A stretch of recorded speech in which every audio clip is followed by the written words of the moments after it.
Gorton. Welcome to my show, Willows Spend.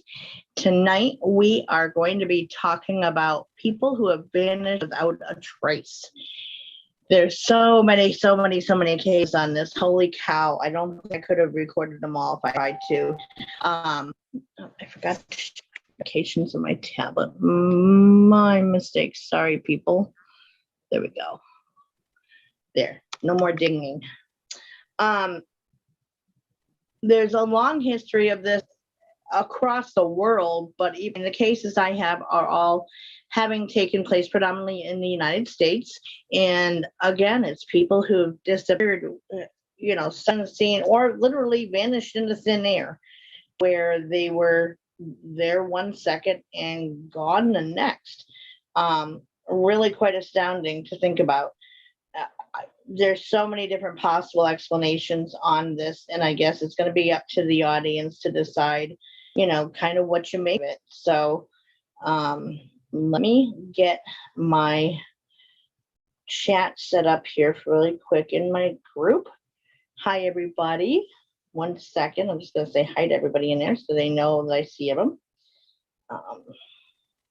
So if during the show, anybody who's watching, who's not on Facebook or from my group, if you see me looking down and off to the side, I am simply monitoring the chat in my Facebook group, the Willows Spend, on my phone. So there we go. I always acknowledge everybody in there. Hi, beautifuls. How are you all? So I'm going to give it another minute, and I will do the sage protection and blessing as always while we wait for everybody to get in. Before we get rocking here, I just pulled out my new monster sage bundle. So my other one, I've never been happy with the other one I had. I think I may have gotten it like as a free gift from somebody or something, but it never did much for me. Whereas this is a really good bundle, but I'm not going to light the whole thing right now because we don't need the whole thing. Plus the fan is on the other side of my table. We did verify that it shouldn't be heard on camera this time, which is good because that was a problem during one of the shows when it was 90 odd degrees out and I couldn't get by without it. But all right, so let's try not burning myself this time and light her up. Go. Yes, wow, on the stage, right? Yeah, that was specially made for me by my sister. And so I pulled that out. I went hunting to get it out tonight. The other one, well, it worked, but it was just really kind of lower quality sage, I guess. I don't know whose I even got it from, but they didn't put much effort into it. So with this sage, I cast a circle of protection around everyone who's in my group watching, as well as anywhere who may be watching globally on Soma Fusion Media Network, YouTube land, etc. That may that protection follow them and protect them against any harm, negative ill will, ill intent, etc. And may that follow them outside of the show into their own private lives to keep them safe from the same. So I will it, so mote it be. Just do my crystal I have out. The dog could definitely use it. He's been possessed for the last 24 hours. Oh, we butted heads the last 24 hours, something horrible. He's sleeping now, blessedly so. So we're going to let sleeping dogs lie on that one. Hi, everybody. You're very welcome, Sandy. So, all right. So again, we're going to be talking tonight about cases of people who have gone missing without a trace and or vanished literally into thin air. Sight, just gone, poof. No, nothing ever found or seen or heard from them ever again. And kind of like the stories of them, because I figured that's what better way to kind of represent the topic is telling what happened in all of these. So I can't actually read comments without my glasses, so I'm just saying hi to everybody. All right, so I'll let you guys make up your mind as to what you think happened in each of these cases, and we'll discuss it at the end of the show. So let's start first with Frederick Valentich, is I believe how you pronounce his name. In 1978, there was a pilot, Frederick, who was flying over Bass Strait in Australia during the evening hours. And at 7:06 p.m., he radioed Melbourne Flight Service and reported that an unidentified aircraft was following him at 4,500 feet. He was told that there wasn't any known traffic at that level with him on their radar. So he reported seeing a large unknown craft illuminated by 4 bright landing lights and that it was approaching him from the east. Then he said that the aircraft was page flipping, yeah, was orbiting above him, quote unquote. He described it as having a shiny metal surface and a green light on it, but soon he started having engine problems and he radioed, quote, "It isn't an aircraft." His transmission after was interrupted by an unidentified sound described to be, quote, "metallic scraping sounds," end quote, and all contact got lost. A search began afterward that encompassed more than 1,000 square miles, and he was never seen or heard from ever again. Now, for me anyway, it's not a stretch to kind of guess what probably happened to him, but normally, if over that big of a search, you find at least, if he crashed into the ocean or something, some debris might be found, at some point being washed up on shore or floating in the ocean, what have you. There might be, I'm not sure what is tuning up I know. Hang on a second, guys. Sorry about that. Just realized that it didn't take my setting change here. And I don't want to get disrupted by dings during the show. Turn that off. There we go. That ought to be good. So and that's what he was describing it as. Yeah, it kind of sounds like a UFO. Exactly. And that one sounds pretty easy to figure out. Nothing was ever seen from him again or heard. No scrappage plane or nothing was ever found forevermore. The next one is a gentleman by the name of Jim Gray.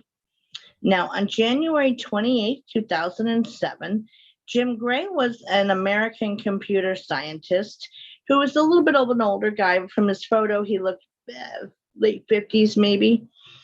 He went to take what should have been a short, simple, and solo sailing trip to Farallon Islands by San Francisco to scatter his mother's ashes. Hi, Stace. So Jim did call from his 40-foot yacht, Tenacious, as he called it. And a couple hours later, his boat was spotted by a naturalist from Southeast Fallon Island. So he was seen out towards that direction. But then Jim Gray and his boat vanished. The Coast Guard did not receive any Mayday distress call. None went up, or he didn't call the Coast Guard or radioing just Mayday for help, as in something went wrong on board. Even the emergency radio beacon, which is designed to broadcast kind of a homing signal from the boat, never went off. So if the boat sank, even this homing signal would go out in order for them to locate any wreckage or what have you. And it never went off. It remained silent. No one saw his boat adrift, and not one single item aboard his boat or debris, not a life jacket, not a flashlight, nothing, ever washed ashore from the Tenacious. There's not been any sign of Jim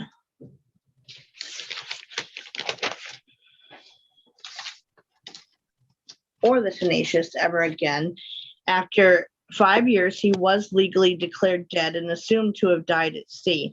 Now, what kind of strikes me at this case is that had he intended to fake his death, what have you.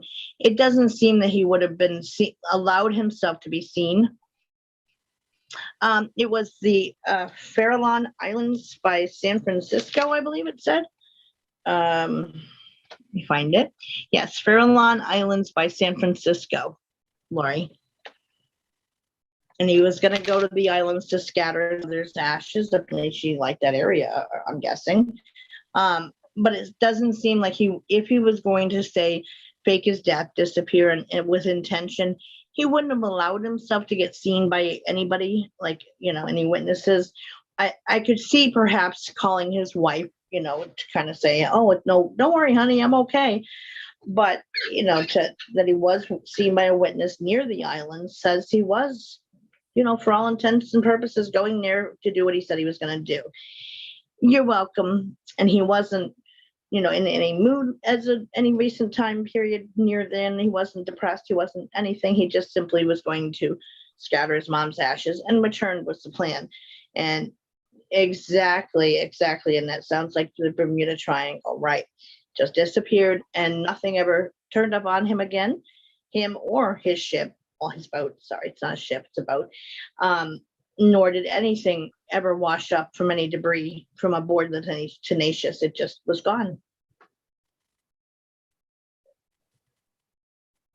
Now, this next one is very weird. I've never heard of anything like it before.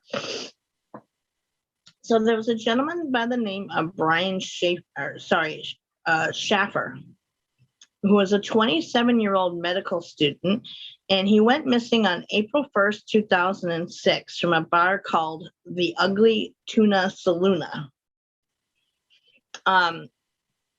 CCTV, which is closed circuit TV, records showing Brian entering the bar, but it never shows him leaving the bar.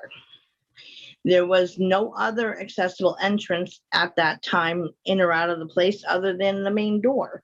There wasn't even like a back door or a side door, nothing. It was just the front door was the only entrance in or out.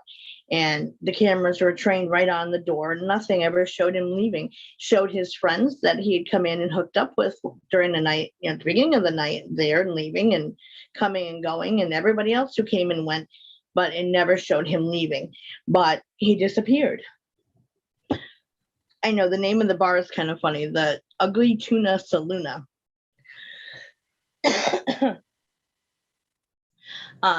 Even footage from 3 other nearby bars were reviewed, and there was nothing on them. No trace of Brian was ever found.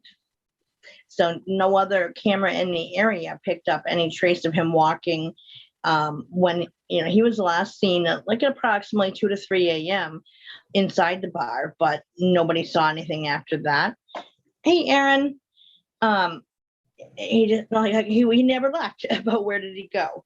No one ever found his body. I know, right? And that probably does smell bad too. Sounds like some, like on the coast, little side street, little bar and pub thing that is probably wildly popular with the locals. But the name, leaves something to be desired.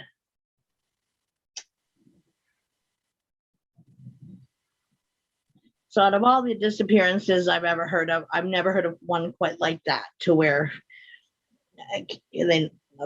nothing shows him leaving, but he's nowhere to be found and never has been ever seen or heard from again. So where did he go? The next one is Barbara Bolick. Now, on July 18th of 2007, Barbara went on a hiking trip with her friend Jim Raymaker, who was visiting from California, and they decided that they wanted to go on a hiking trip together. So they went to the Bitterroot Mountains in Montana. Just like a day trip, it was what it was supposed to be, I believe. Now, Jim reports that he stopped to look at a scenic view and that Barbara had been no more than, say, 20 to 30 feet behind him on the trail. Exactly. A lot of these make me question that, Sandy, about going through a portal.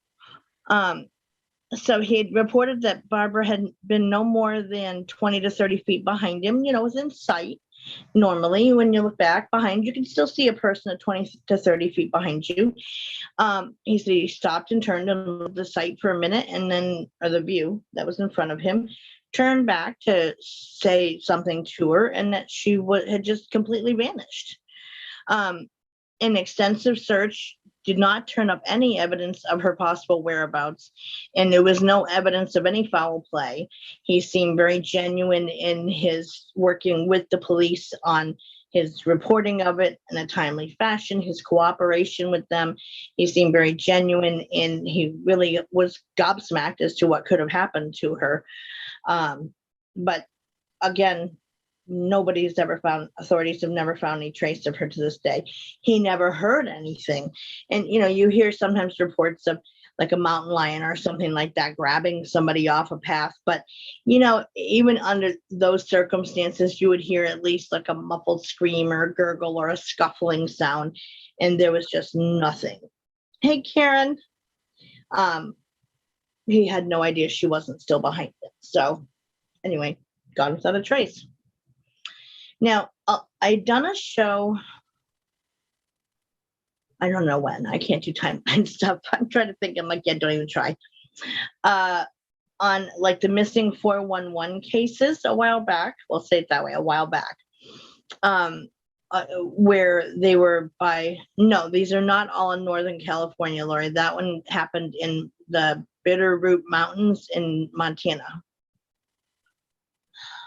So these are all over the United States, really. Now, the 411 cases, there was a ex-cop who was, he had been on the force investigating stuff for a solid 20 years and had retired, and someone had approached him originally asking him, hey, can you take a look at this data because something seems off? So you watched the 411 show, says Sandy, yeah. And so he started going through the data and requesting information and trying to research it out and map out all these disappearances. Now, they all seem to happen mainly in state national parks, in woodlands areas. He does have certain criteria that they have to meet in order to classify as a 411 case. But so these documented missing person cases investigated by David Paulides, who has written several books on the topic. And he does a lot of like the tour circuit talking about what happened and what he never has ever offered any theories on what he thinks happened. He simply presents the outcome of his research, like what the culmination of his research. That's really it. It's never any, well, I think this happened, no speculation. He just simply presents it as is. So, the criteria that the missing person stuff has to fit are in order to qualify as a 411 case, which has kind of become like the label for these types of disappearances. So they have to happen, occur on large reserve of public land. They have to be or in a national park or happen in a rural area. And mental illness and or any voluntary disappearances don't appear to be the cause. So like someone choosing to go missing because they want to start their life over somewhere, what have you, that's been ruled out. They're not mentally ill, that's been ruled out. And there's exceptionally odd circumstances surrounding the disappearance, like how it happened. There's a weird story that goes with it. And the name 411 actually refers to, it's a computer term referencing the data that can be found or can't be found or is on a corrupted link. So that's where that 411 came from. So I always tried to kind of figure out where did he get that from. I just figured maybe information or something. Yellowstone National Park apparently has a lot of portals where people disappear a lot every year. Correct. Absolutely true. So in the US alone, 90,000 people are declared missing at any given time. But out of those 90,000, most are either found again or their remains are found again or foul play is suspected. But out of that 90,000 people, at least 1 to 2% of those are unexplained. Hey, Miss Tanya, how are you, beautiful? So he also, he won't suggest like a motive behind the disappearances, which I think is interesting. He just collates the data and then notices the trends related to them, and that there are certain pockets around the country where a lot of these disappearances have occurred. He noticed like a big chunk of people go missing from Yosemite National Park in California.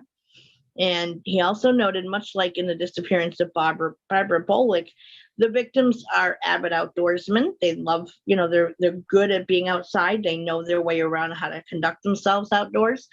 They know how to survive and all of that. They go camping a lot, what have you. And our hunters who know the backwoods quite well are quite familiar with being out on their own in the woods. They can take care of themselves. So he noticed that about a lot of these disappearances, that there is no reason why they should have gone missing. In other words, takes a scientific route. Absolutely, yeah. He doesn't offer up any theories to what he think happened. He simply gives the data, and that's it. So I figured, since he specialized in this topic, I thought I would present some of his cases in here. Yes, I've done a show on him before, but I figured, it's still a show on people who vanished without a trace, and these people have. So one of them that he had done a case study on was Stacy Eros in 1981. Stacy was 14 years old and on horseback riding trip with her father and several other friends in Yosemite National Park in California. After arriving at the camp and cooking up, she wanted to go on a walk, and everyone else declined her invitation to go with her. She was only going to go down to like the local lake and wanted to take some pictures, and it was a beautiful area, and then she was going to come back, and that's it. But they wanted to go with her. They just wanted to relax after, the trip going into the park. So the nearby lake was within earshot of their camp. It wasn't significantly far away. Now, of interesting to note, there was no natural animal predation happening in that area, meaning that area was not known for having bears or mountain lion attacks or anything like that for them to be afraid of, and which would make sense since they're horseback riding into it. You're not going to put your animals at risk in the middle of the night from an attack from some wild animal. You wouldn't go to an area like that with horses. So it's not known for anything like that. So that wasn't the cause for her disappearance, or most likely not. We can't rule it out 100%, but there was no signs of that happening to her. She was not ever seen again, and despite a thorough search lasting 9 days with over 100 people, including scent dogs, helicopters, etc., nothing more than the lens cap to her camera was ever found, and that was found down by the edge of the lake. Nothing, never seen or heard from again. Of odd interest also is more than once, when requesting information on disappearance cases, several times, like under the Freedom of Information Act, you are supposed to be able to submit your request, and it typically is honored without issue. You may have to pay a small fee to get, copies of the document, but other than that, like, it's pretty simple, open and shut case on getting the documents, right? Many of these disappearances, when he would ask for case records, etc., on these disappearances that he investigated, several times his request was denied without any reason offered to explain why they were denying it. And so who's hiding what? Is what I wanted to know after I heard that, was kind of like, okay, why would somebody want to hide a case record pertaining to somebody having disappeared in a certain area, unless there's something more to it? You know what I mean? Like, if there's no reason to hide anything, and then why would you hide anything? You wouldn't. So at any rate, obviously somebody wants to hide something regarding these cases. Now, he also noted cases where victims are found, but by turning up in areas that have been covered multiple times before finding the body. And the area was thoroughly scoured several times by many people. And then, like, after the fact, that person's body will be found in that area that has been gone over 100 times, or on a main pathway that everybody is walking in and out on, that's where the body gets found. Like, so obviously wasn't there before, and then suddenly it is. So we don't know what's behind that either. The more information they want people to think they do. Well, that's what I'm saying, Erin, is that, like, there obviously something's being hidden as to why it's being denied when there is no reason to deny it. So there's also those cases that seem to completely defy logic, which there's many of those out there. The first one I found was, now this is from a ways back, but still, firsthand witness accounts. So back in 1815, there was a Prussian prison where a prisoner named Diderici, I think I'm saying it right, who was serving a sentence for identity theft. Now, on an ordinary day, he was one in a line of prisoners who were chained together, walking in the yard under supervision for exercise. So, you'd get a group of them chained together so nobody could escape, and they would be supervised as they just walked around, like, not a big deal, right? And as they walked, he was witnessed to just start fading until he disappeared altogether. His eyes and climbing around he had been before. Doesn't make sense, right? He was seen or heard from again, easily just kind of faded sight, which is why I show reminder picture I put in a group, that kind of showed a person kind of fading, is because of a lot of these do report that where someone witnessed this happening to where it just looked like they faded from sight or just, instantaneously disappeared. But yeah, so obviously he would have been witnessed if someone's in front of him and someone's walking behind him and there's guards all around. So, they would have seen this happening, and that's what got reported on it. So there was another one of these that in 1873, there was a gentleman by the name of James Warson of Learnington Spa, England. And this one was called under the heading of A Stumble into Nothingness. Now, this gentleman was, page my notes, huh? They must have stuck together. Now, he fancied himself as like an athlete. We all know those men who get a little testosterone and overestimating their capabilities and, kind of bragging about it. Well, I could do that, no problem. And just step out of my way. I got this. He seemed like he was that kind of guy. So he bet his friends that he could run nonstop for a good 16 miles between two local towns. His friends, of course, kind of said, oh, yeah, right. Sure, buddy. We'll like to watch that. I'll bet you, no problem. So they knowing he was likely to lose. So they ended up like watching him from following him along on his run. He was, I guess, going at a, reasonable pace to pace himself out, jogging, whatever. They followed him along with a horse-drawn cart to kind of watch his progress. They said that James tripped over something and fell forward. Instead, though, of hitting the ground, James vanished and never hit the ground. He literally vanished before, he started to stumble and then just disappeared. And that was it. Wonder how many of those prisoners who witnessed that were reformed. It would give pause to think about stuff, wouldn't it, though?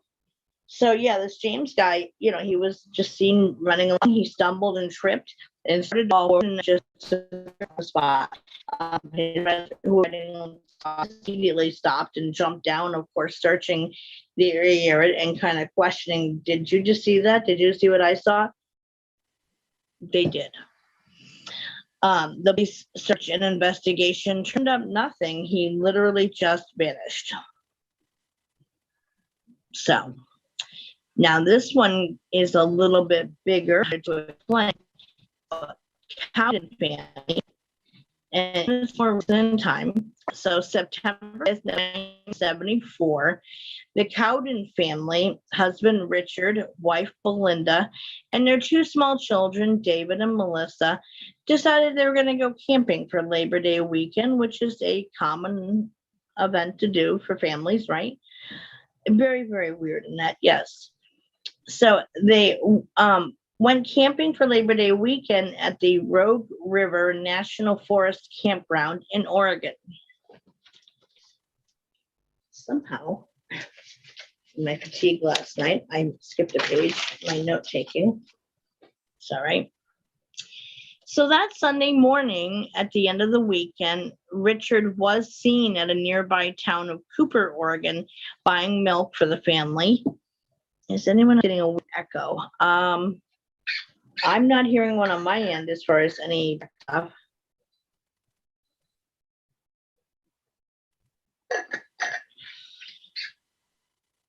You might have to go out and come back in again. Yes. I mean, I got the fan on the floor, but I know in book group they said nobody else could hear the fan running. So I don't know. It shouldn't be that. It's clear over here. Huh. Yeah, the fan's on the floor, but like I said, during book groups, nobody said they could hear it. And that's when I asked if they can, they said no, they couldn't. So I figured, okay, well, it's not going to cause a problem down there. Well, I apologize. At least you can hear me at all. So that's a positive, right?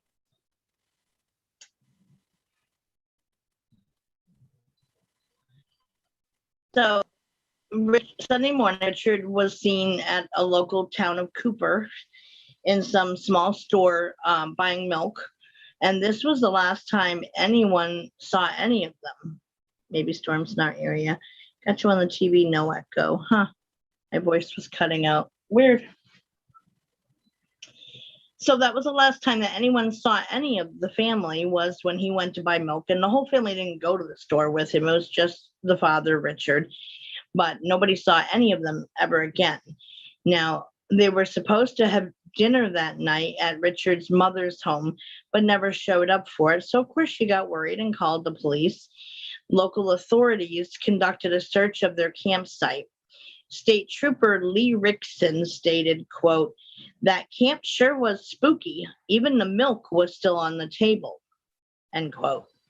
They reported cooking utensils still rested on a tree stump, Richard's wallet and there, as well as their car, untouched, all untouched. So they made, they weren't moved, they weren't disheveled or emptied or anything with the contents strewn about.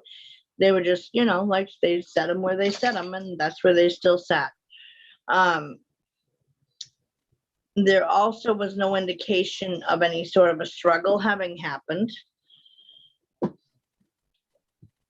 So they really had no idea what could have happened to them. The family just vanished without a trace, never to be seen or heard from again.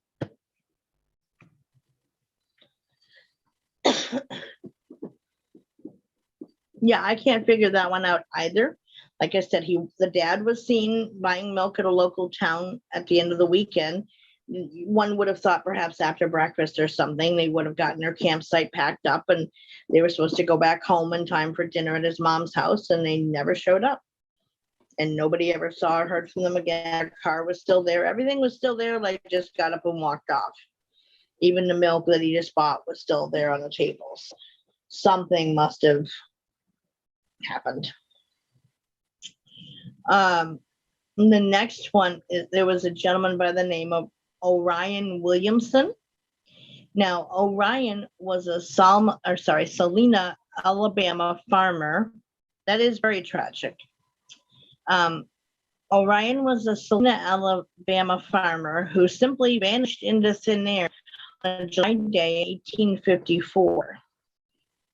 Of note, this event happened full view of his wife, son, and a neighbor and his son.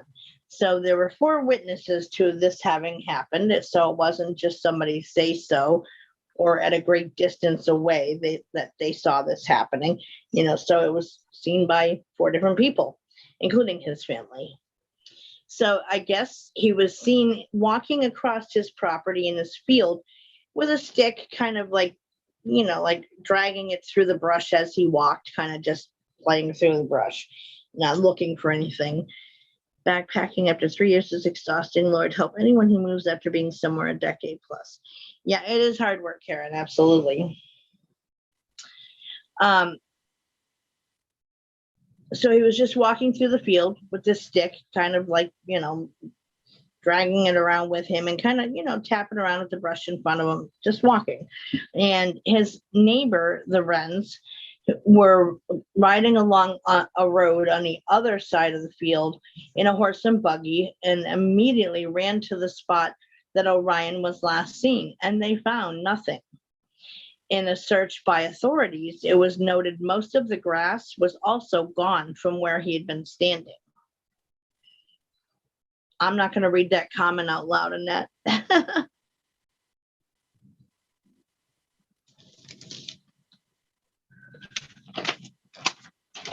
So apparently there was growing where he'd been standing, and he just disappeared. 300 men joined in a massive search of his field and yielded no evidence of what happened to him. Even a geologist and a team of experts had dug up the field area looking for any anomalies or if the ground was unstable, and nothing unusual was found. Come on, people, stay focused, for goodness sake. Orion Williamson had just vanished without a trace.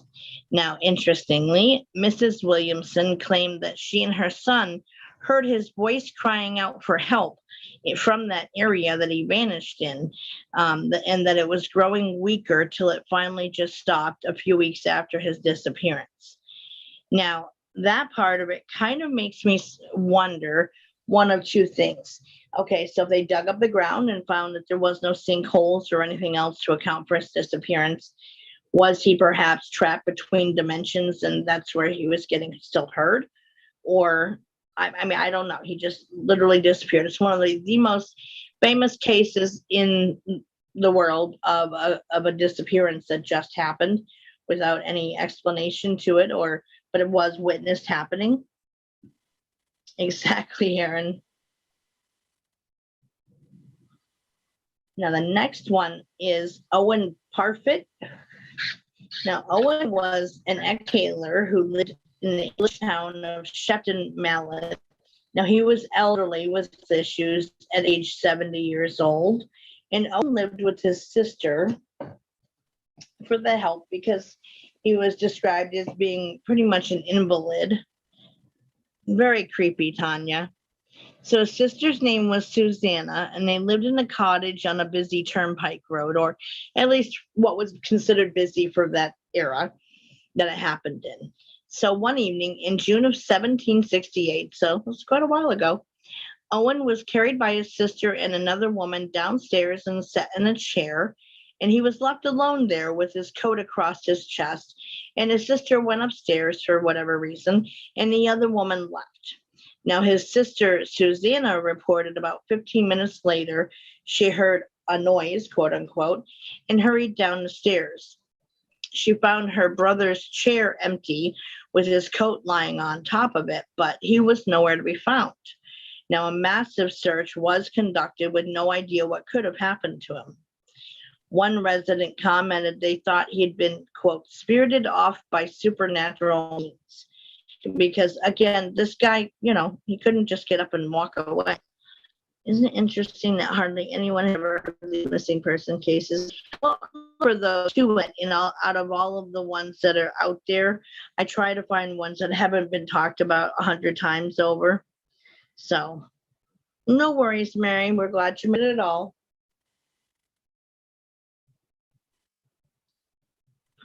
And I try to find ones that, over time to show this has been going on for quite a while. It's not some recent phenomena.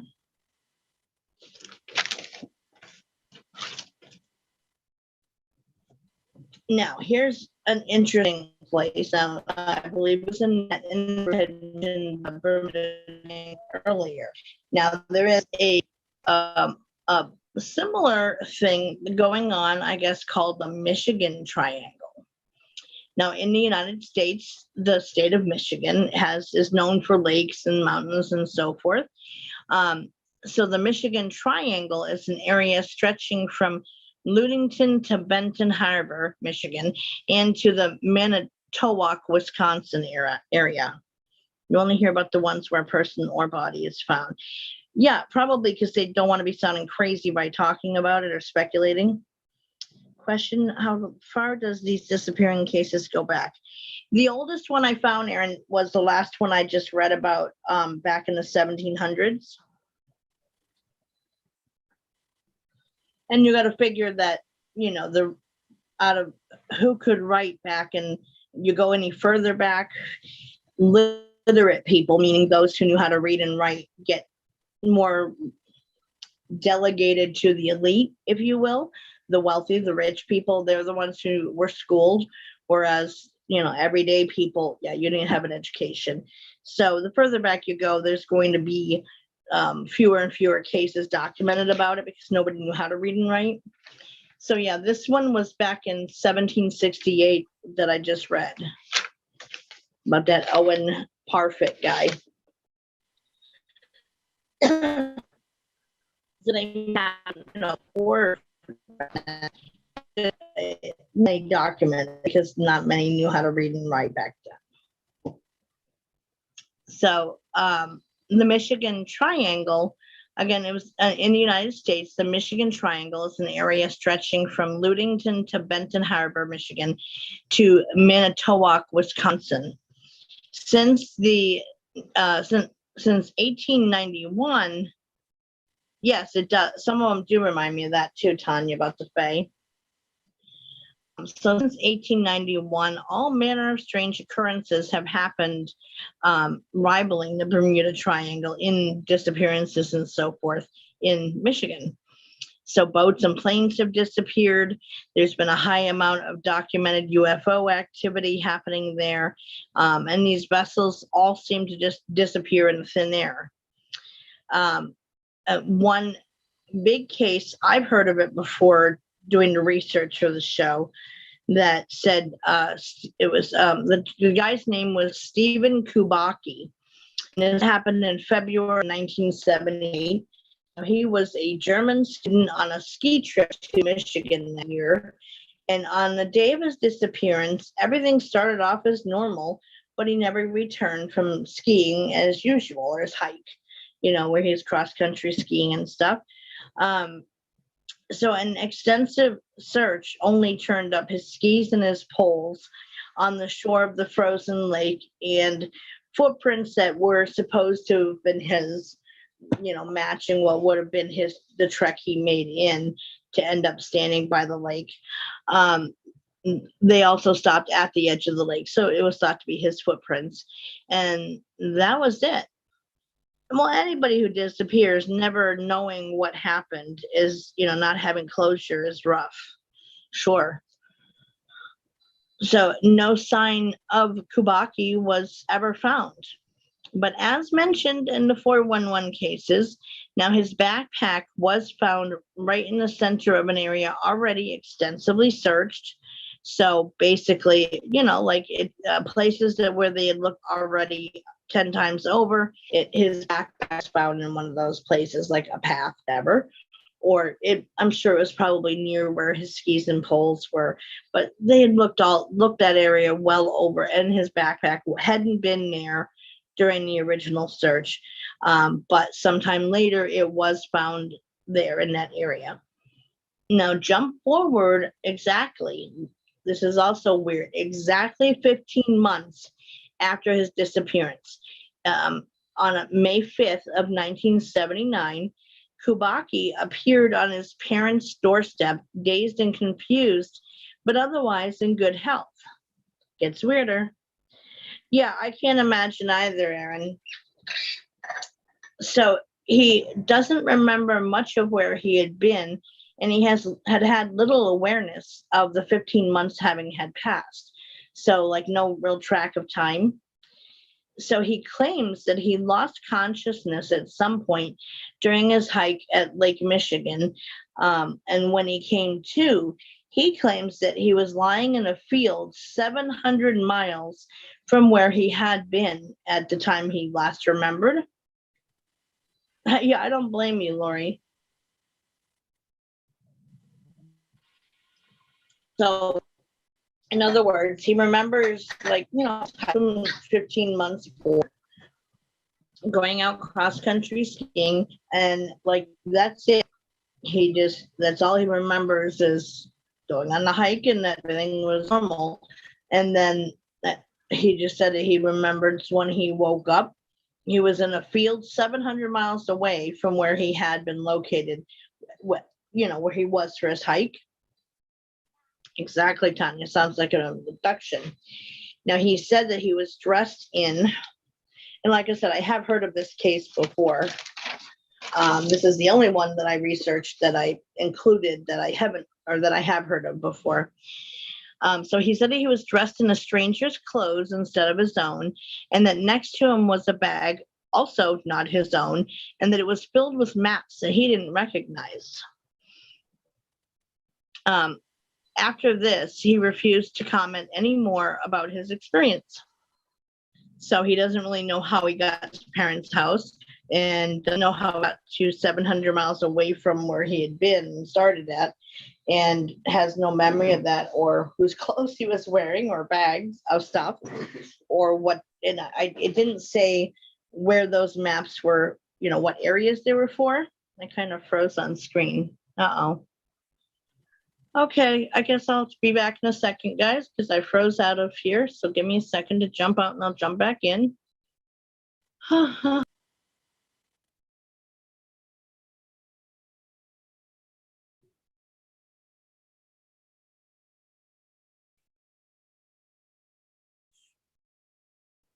And Donna will be back in just a minute once she realizes that she's kicked out. There, here we go.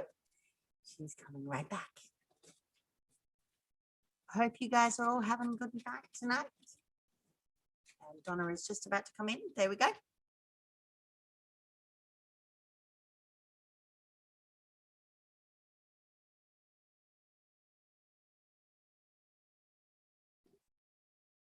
Donna, your audio is not on. Okay, give me 2 seconds. Audio.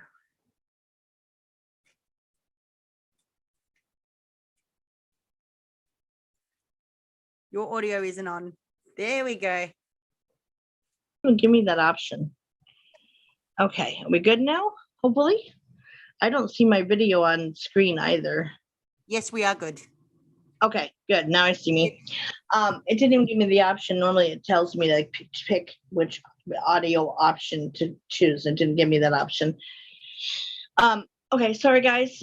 I just, as Katie was typing in the group that I'll be right back once I realized I was kicked out. I was just coming back in, actually. Here I am, yes.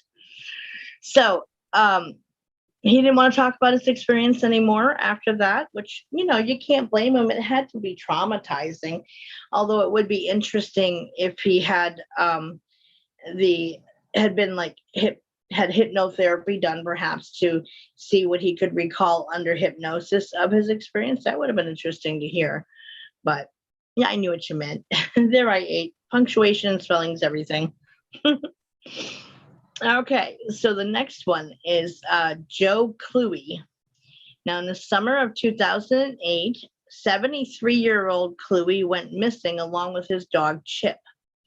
Now, on July 13th, 2008, he drove up to the Taqua Trail in the Taquamanon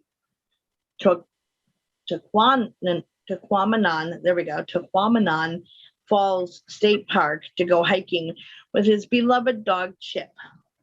That took some pronouncing, right? Along the way, he called his wife and told her they'd be home by 9 p.m. No worries. Hi, John. Welcome. Happy to have you. So he called his wife, said, yeah, I'll be home by 9. Don't worry about it. No worries.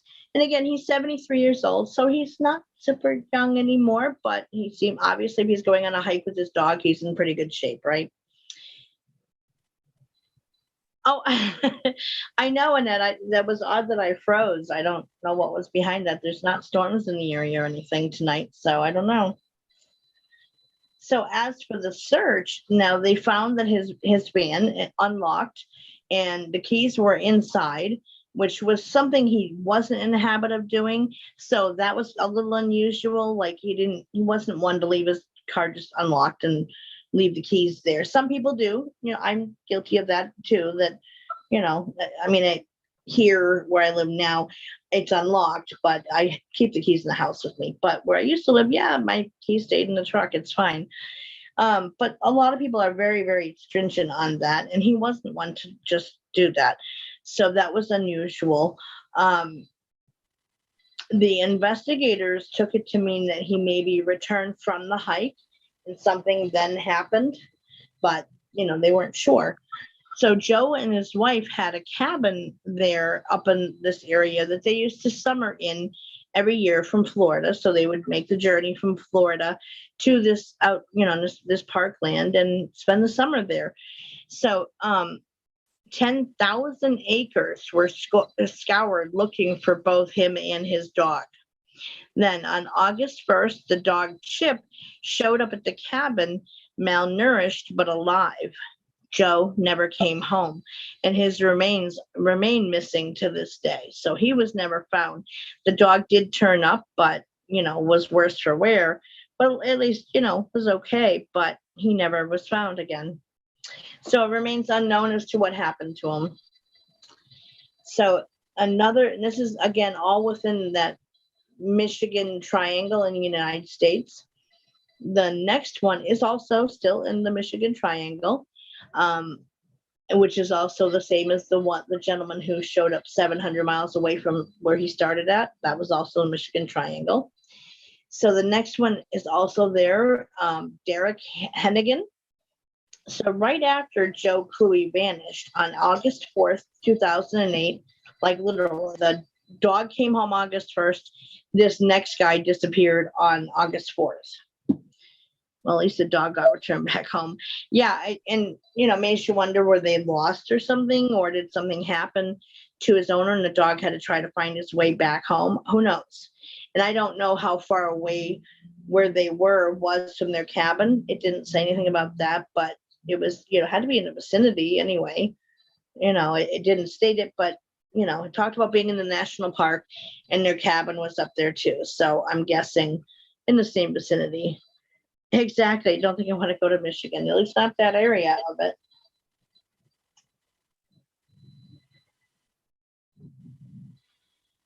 And I almost found a picture of the area of Michigan they're talking about, but figured nobody would knew what I meant in the show reminder photo had I done it that way. So I didn't go there.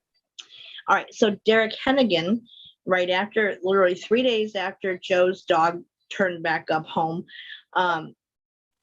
on August 4th, 2008, 35-year-old Derek, so he's, younger, left to go visit his pregnant girlfriend by meeting up with her in a wooded area near Newberry, Michigan, at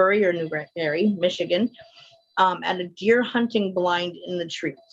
Now, for those who don't know, a deer blind is kind of like it's almost like a mini treehouse area, if you will, where you're raised up off the ground and you're hidden from view. So deer, can come or go on the ground. They're not going to see you sitting there so that you can shoot them. Basically, it's, ultimately that's what it's for. It's a deer blind. Well, I mean, just look up those areas. I did give the vicinities, Lori, of where the Michigan Triangle fell in. So I at least gave that. I didn't show a map, but it shows, I told you the areas of it. So he was supposed to meet his girlfriend there, his pregnant girlfriend, at this deer blind, and he never showed up, and no trace of him was ever found.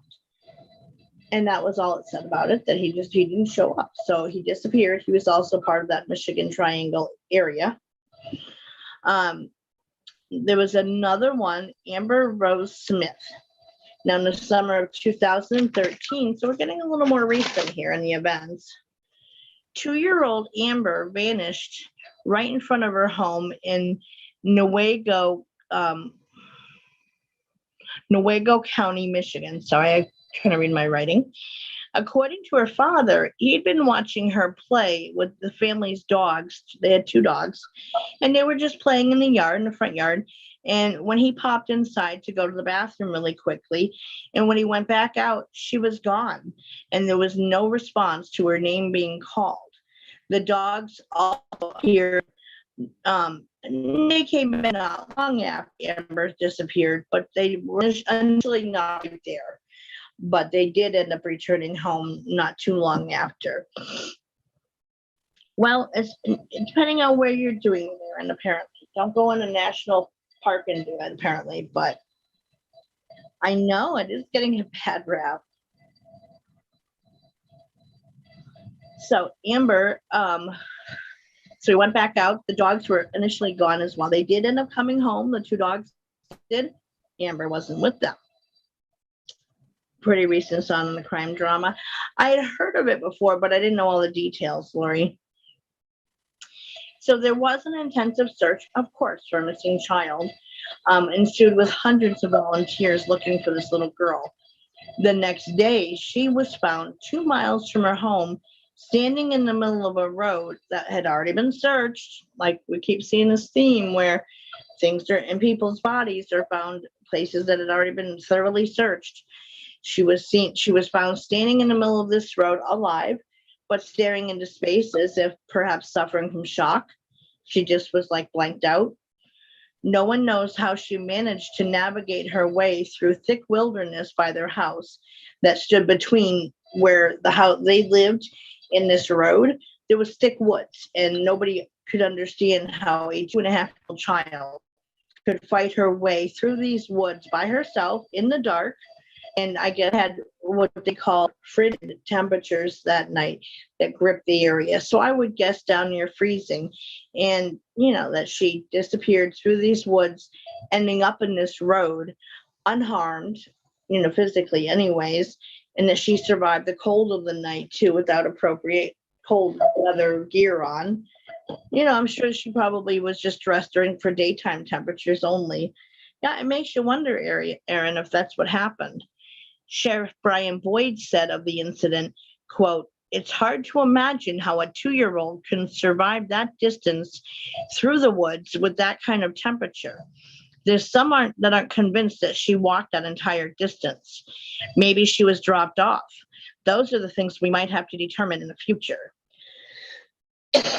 Now, excuse me, in the future when it didn't, I'm not sure what he meant by that, but yeah, the police thought it was very odd, as well as anybody would, that a 2.5-year-old could navigate the woods in freezing temperatures, ending up in a road perfectly fine and intact, in shock or dazed, but otherwise okay. No normal child could have managed that. They probably would have crawled into some little hidey hole they found by a tree somewhere and fallen asleep or what have you. They wouldn't have just kept wandering all night long to end up standing in the middle of a road of all things. 2.5-year-olds overall pretty much know they're not supposed to be standing in the middle of a road. Most of them do anyway. So unusual altogether. Exactly, Marianne. It didn't make sense that she would have done something like that on her own. So Amber's either unable or unwilling to offer any explanation herself as to what she dealt with, what happened to her. So again, these are but a few of the cases from the Michigan Triangle. There's many possible explanations for all of these disappearances. Most of them aren't rational in nature, obviously. Just amongst you guys have brought up portals and aliens possibly being involved, or just I have no freaking idea. How odd with those ones that just disappeared midair. But again, all these have vanished. Most of them, I'm grateful the little girl turned up at all, and maybe hypnotherapy down the road would help her to understand her experiences better. I don't know if she suffered any long-term stuff, but they wiped her memory so she can't remember anything. Perhaps, but most 2.5-year-olds have kind of a limited vocabulary to kind of explain what they may have experienced. Some of them might be able to kind of give, bare bones, a few word sentences of what some of the stuff they may have dealt with was, but she never mentioned anything. Yeah, I don't know if she ever, because she would be older by now. I mean, this took place in, where's my pen? I think it said 2013. Double check. Yeah, 2013. So it's been 11 years. So yeah, she would be like 13 now. Yeah, somebody would have either maybe kidnapped her and changed their mind about harming her, or, you know, something else. Because there's no way, like I said, a 2.5-year-old would have been more likely to curl up somewhere in the path there and just go to sleep, or would have, you know, been crying their eyes out and screaming, carrying on, whatever, heard people calling for them, and they would have responded in some way to let people know that that's where they were. You know, she would have been found. So the fact that she turned up through the woods, you know, 2 miles away, that's a long distance. An average 2.5-year-old cannot travel 2 miles on their own. That's farther than most people think.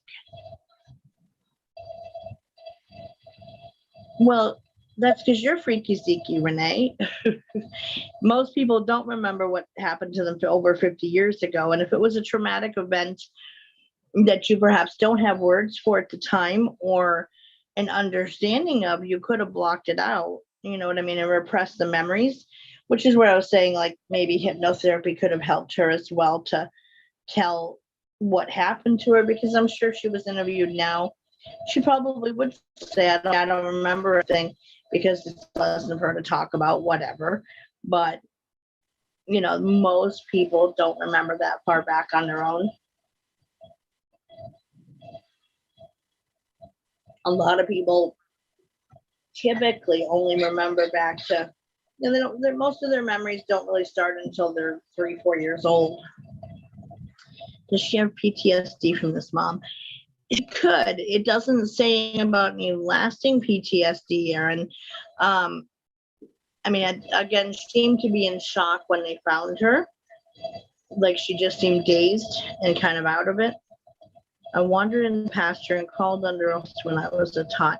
See, that's what I mean, Renee. Like, you know, you didn't just keep walking 2 miles. You stopped and you kind of holed up somewhere, which would be the natural inclination of a child that age. So the idea that one would keep walking for 2 miles, I mean, again, I don't know if any of you have walked 2 miles anytime recently, but it is a little bit of a ways, and we don't typically think of it being quite as far as what it is.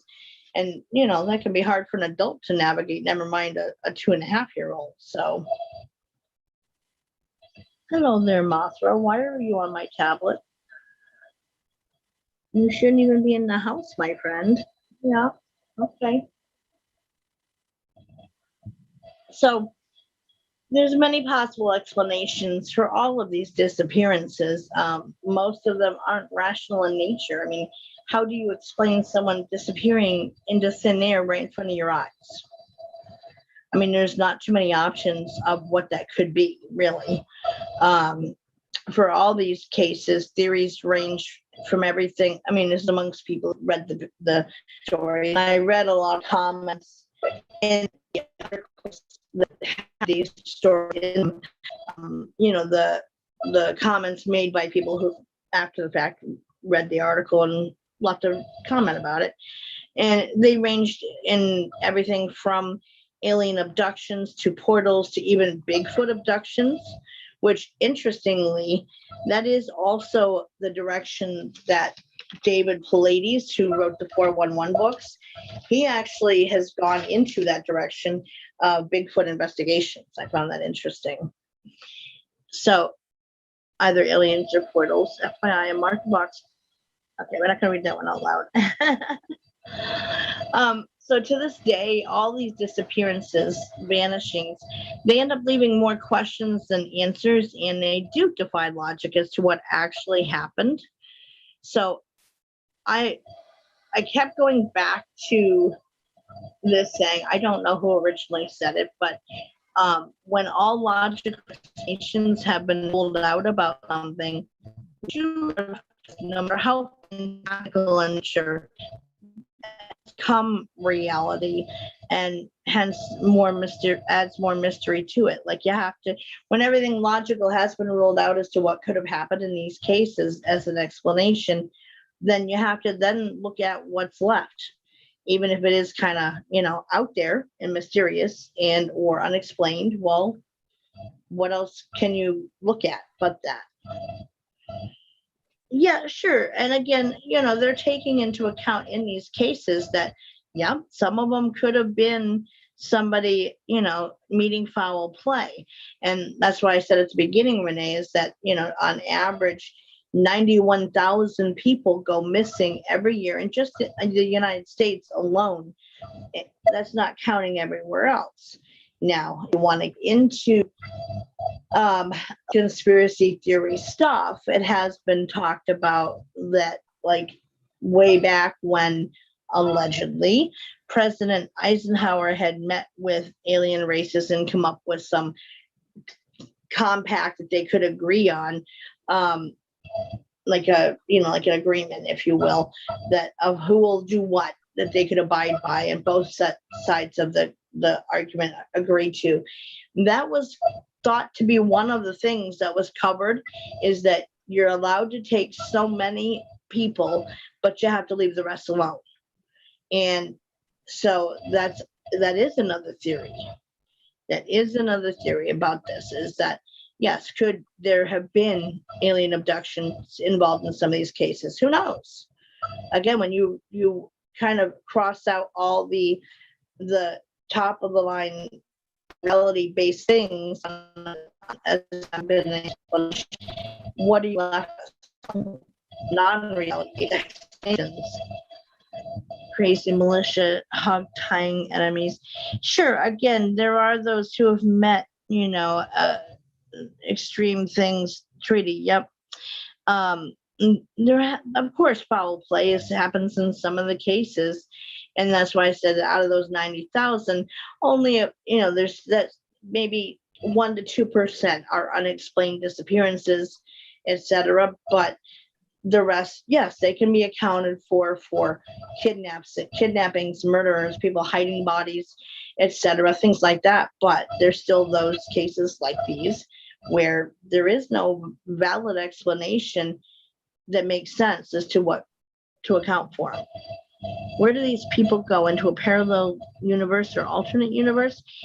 It is thought that, if you believe in the multiverse theory, Aaron, that is a valid scientific view of things, is the belief that we live in a multiverse universe where an innumerable number of alternate Earths, if you will, exist simultaneously to ours, and where there are other versions of us existing in places that, kind of sliders, back in the 90s or whenever that was on, if what kind of like that, to where they're bouncing from dimension to dimension.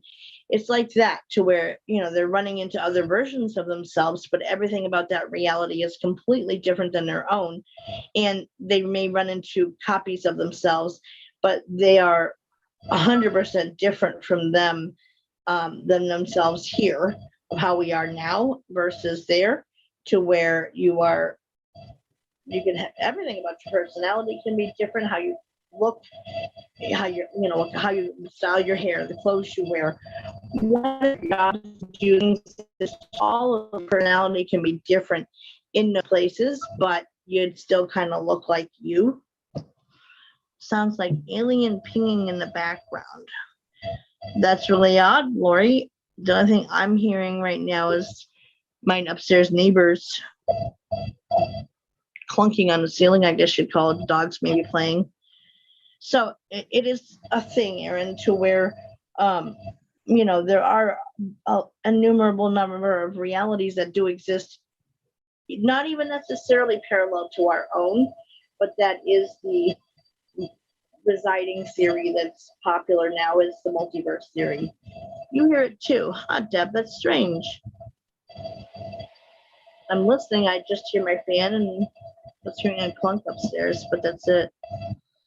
But it's your mic. There's nothing against my fan. I mean, I can shut my fan off and see if you guys noticed a difference, but I did test it in book group 2 weeks ago in book group. Somebody was complaining when I had my fan sitting higher that it was, and even Katie stated that it was causing interference with the audio on the show. And it's now on the floor, and the person in the group said they couldn't hear it anymore. So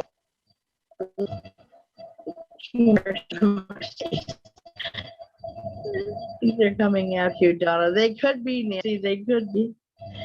Yeah, I don't personally hear it, but then again, I'm also still got that hearing thing going. My ears kind of blocked on my left side, so I'm only partially hearing stuff. Marvin the Martian, yes. So with any of these, whatever theory you decide to apply to it, I've got a pecan under me. Hopefully that's not what I'm choosing to sit on for my show, Renee. Yeah, that's the other side of the room. This is my bed, so we know. So again, whatever doesn't make sense, and these disappearances and vanishings into thin air don't make sense. Sounds like space music. That's all I hear is now and again my neighbors outside, now and again my upstairs neighbors, and then the fan running. But I don't know, guys. I apologize. It's a little warmer, so yes, I have my fan on because I don't have air conditioning. So you can still hear me, and that's what counts, right? Yeah, nobody's using the fan.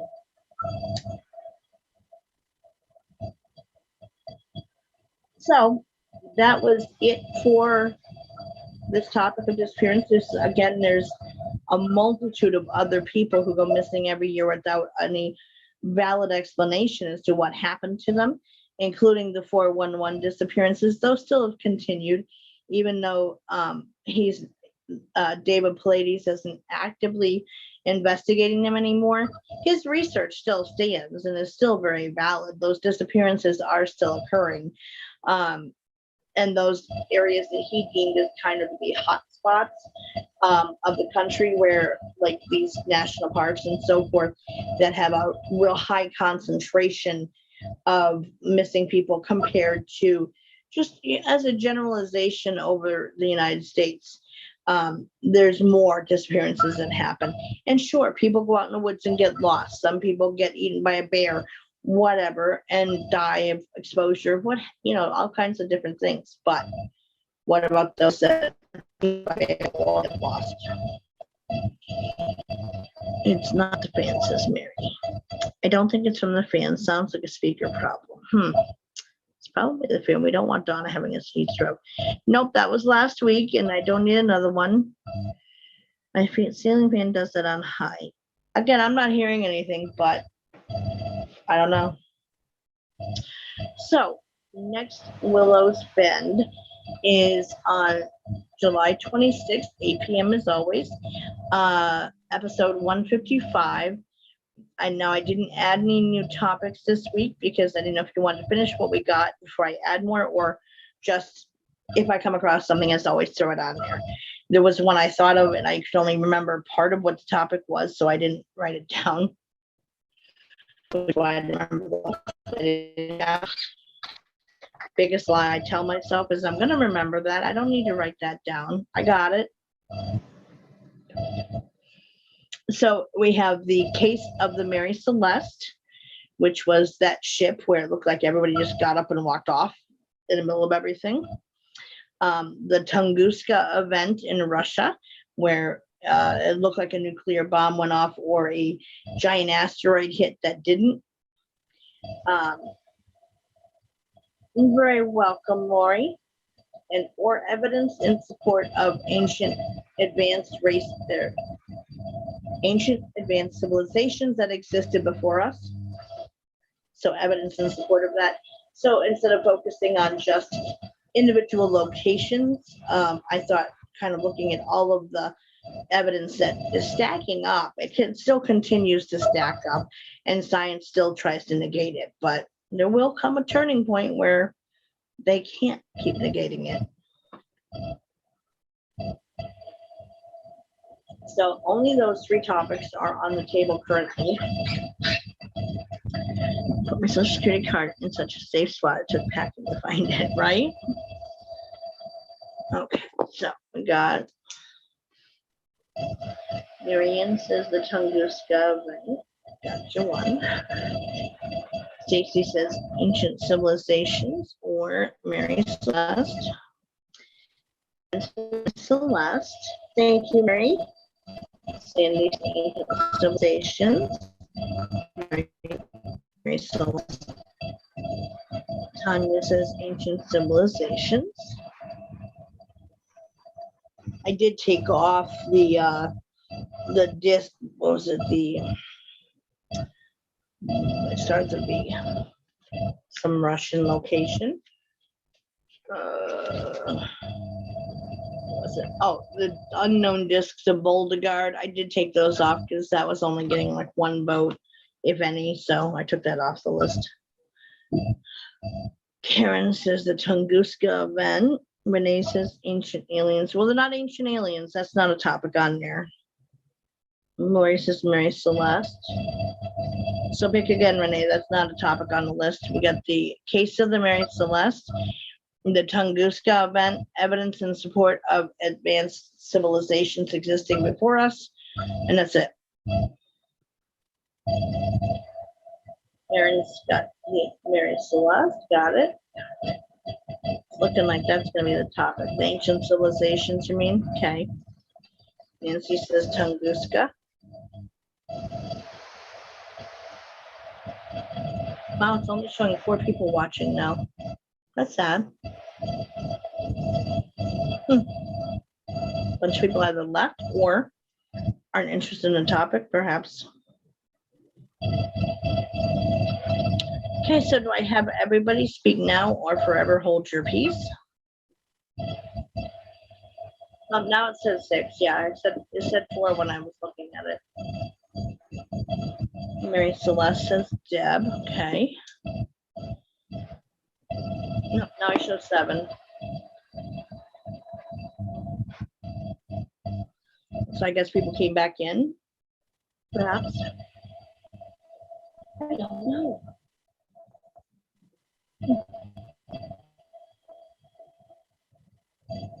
Is that everybody? Case of the Mary Celeste, the Tunguska event, or evidence in support of ancient civilizations having existed prior to us. Yeah, now it says back to seg 4, so people are popping in and out, I guess. Maybe, I don't know. It's the end of the show anyway. We're not worried about it. It's all right. So I guess that's everybody. Speak now or forever hold peace. It looks like the Mary Celeste wins by 2 votes. It's jumping now. It says 6 for me. Exactly. Yeah, Katie didn't vote. Sandy Miller, did you give your vote, hun? Because of the alien life, maybe.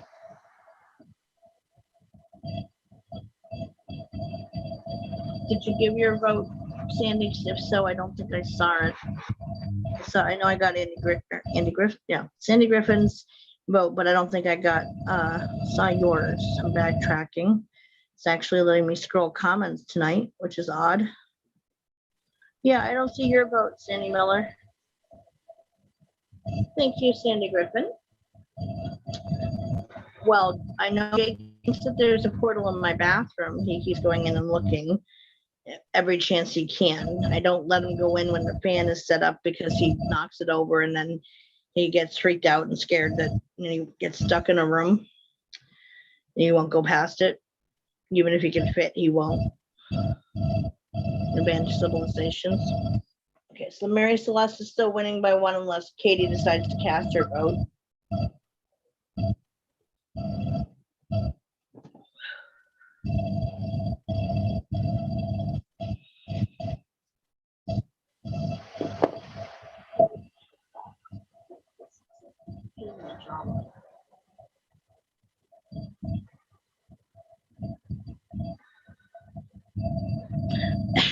I don't think there is one there, Deb. I've never sensed one in there.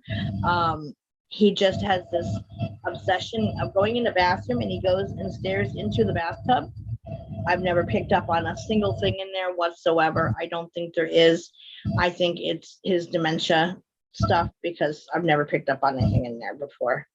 He's just kind of losing it a little bit. Thank you, Nancy. Mary Celeste for Katie. So yeah, that still wins. All right, so case Mary Celeste will be next week then. And this Wednesday, the 21st, we have book group, and we're going to be starting a new book, Nature Personal Reality, which is another book in the Seth series. So that'll be Wednesday night, 8 p.m. Eastern time. For anybody interested, it does happen through the messenger rooms. However, in order to get into the room, you'd have to be a member of Willows Ben Group. So for anybody watching out there who's not a member, you'd have to join if you're interested in the book group. So hi, Alice. And that'll be it then. So Mary Celeste next week then, and I will see everybody else on Facebook land and also Wednesday night for book group. So thank you all for coming. I apologize for any alien portable noises that might have happened during the show, as well as me freezing. And hopefully whatever is causing that will cease and desist. Or maybe it is just being, I don't even know. So thank you all for coming. Good night, everybody. Lots of love to everybody. Have a wonderful rest of the night.